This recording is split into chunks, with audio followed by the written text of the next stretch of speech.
ஆண்டவராகிய இயேசு கிறிஸ்துவின் நாமத்தில் காலை வாழ்த்துக்கள். இன்றைய மன்னா, இஸ்ரவேலின் தேவனாகிய கர்த்தரை பிரஸ்தாபம் பண்ணி துதித்து புகழ்கிறதற்கு கர்த்தருடைய பெட்டிக்கு முன்பாக சேவிக்கத்தக்க லேவியரில் சிலரை நியமித்தான்.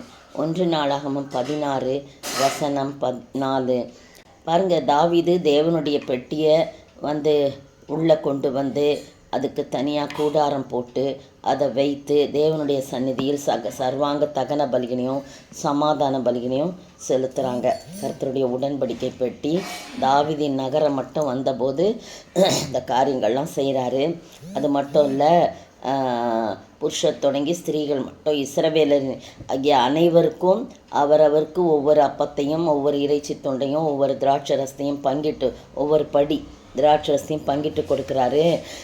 அதுக்கு பிறகு இஸ்ரவேலின் தேவனாகிய கர்த்தரை பிரஸ்தாபம் பண்ணி துதித்து புகழ்கிறதற்காக கர்த்தருடைய பெட்டிக்கு முன்பாக சேவிக்கத்தக்க லேவியரில் சிலரை நியமித்தான். இவ்வளோ ஒழுங்கும் கிரமமாக தாவீது கர்த்தரை சேவிக்கிறதுல அவரை புகழ்ந்து பாடுறதுல ஒழுங்கும் கிரமத்தை கடைப்பிடித்தார்னு தான் சொன்னான்.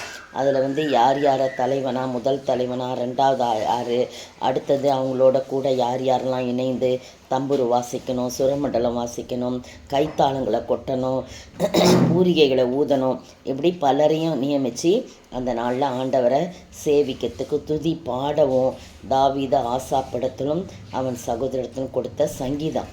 அந்த சங்கீதம் தான் 104 சங்கீதம் 1-15 பார்த்தீங்கன்னா இந்த 8ஆம் வசனத்துலேருந்து 22ஆம் வசனம் வரைக்கும் அதில் இருக்குது. 1-15 104 சங்கீதம் 105 1-15 வசனம் இதில் 22ஆம் வசனம் வரைக்கும் இருக்குது.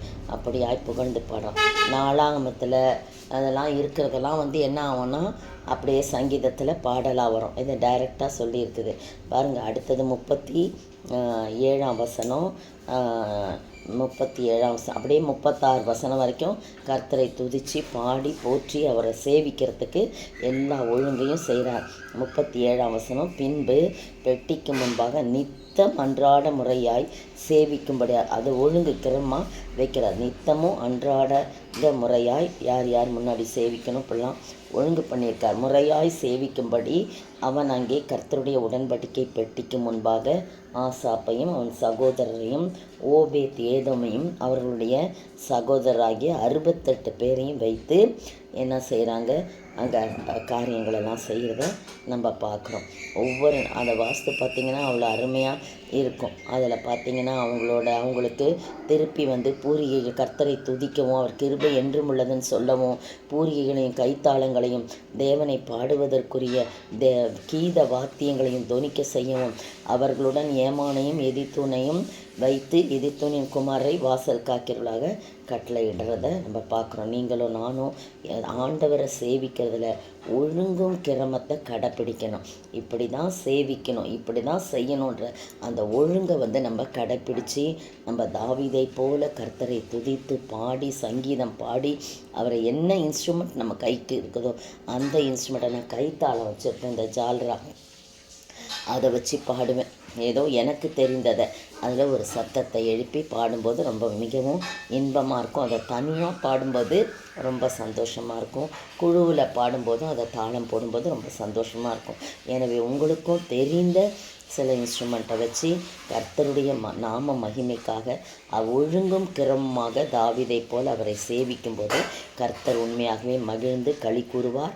வானங்கள் மகிழும், பூமி மகிழும், சமுத்திரம் மகிழும், எல்லாமே மகிழ்ந்து காட்டு விருட்சங்கள் கூட களி கூறும் என்று சொல்லி இதில் போடப்பட்டிருக்கு. அப்படி எல்லாம் களி கூறும்படியாக நீங்களும் நானும் ஆண்டவருடைய சமூகத்தில் ஒழுங்காய் சேவிப்போமா?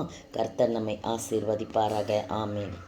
நான் என்றும் உந்தன் பிள்ளை, நீரென்றும் எந்தன் தந்தை. நான் என்றும் உந்தன் பிள்ளை, நீரென்றும் எந்தன் தந்தை. தேவனே நானும் சொந்தம், தேவனே நீரென் தஞ்சம். நான் என்றும் உந்தன் பிள்ளை, நீரென்றும் எந்தன் தந்தை. ஸ்தோத்தரிக்கிற ஆண்டவரே, துதிக்கிற ராஜா, நீங்கள் எப்போவுமே எனக்கு அப்பா ஆண்டவரே, நாங்கள் உங்கள் பிள்ளை ஆண்டவரே. ஒழுங்கும் கிருமாய் தாவீதை போல உம்மை சேவித்து உமக்காக வாழ்ந்து மகிழ ஆண்டவரே நீர் கிருபை செய்ய வேண்டும் என்று கர்த்தரும் மீட்பரும் ராஜாவுமாய் இயேசு கிறிஸ்துவின் விலையேறப்பட்ட நாமத்தில் ஜெபிக்கிறேன் பிதாவே, ஆமீன். நேற்றைய பதில், பிலிப்பு பிரசங்கித்ததை சீமோன் விசுவாசித்து ஞான ஸ்நானம் பெற்றான். அப்போஸ்தலர் நடபடிகளின் புத்தகம் 8ஆம் அதிகாரம் வசனம் 12-13. இன்றைய கேள்வி, பிலிப்பு எங்கு காணப்பட்டு எந்த ஊருக்கு பிரயாணம் பண்ணி வருகிற வரையிலும் என்ன செய்து கொண்டு வந்தான்? பிலிப்பு எங்கு காணப்பட்டு எந்த ஊருக்கு பிரயாணம் பண்ணி வருகிற வரையிலும் என்ன செய்து கொண்டு வந்தான்?